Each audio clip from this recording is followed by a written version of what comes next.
ویدیو داریم. چه ویدیویی؟ ویدیوی اسمبل کیس نولیکس چند روز پیش کیس و قطعات خودش رو سفارش داد. امروز رسید دستش. میخوایم خودمون کیس رو اسمبل کنیم.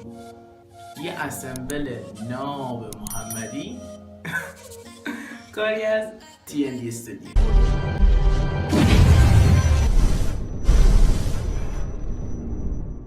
سلام رفقا، خیلی خوش اومدید به کانال TND Tech با من نولیکس و مستر درامز.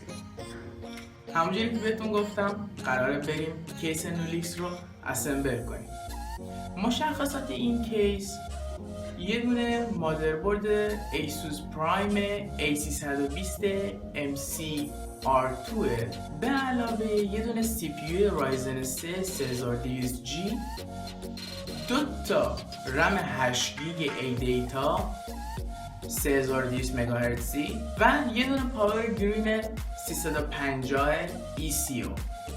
خیلی خوب، من زیاد حرفی نمی کنم، بریم اسمبل رو ببینیم. بریم.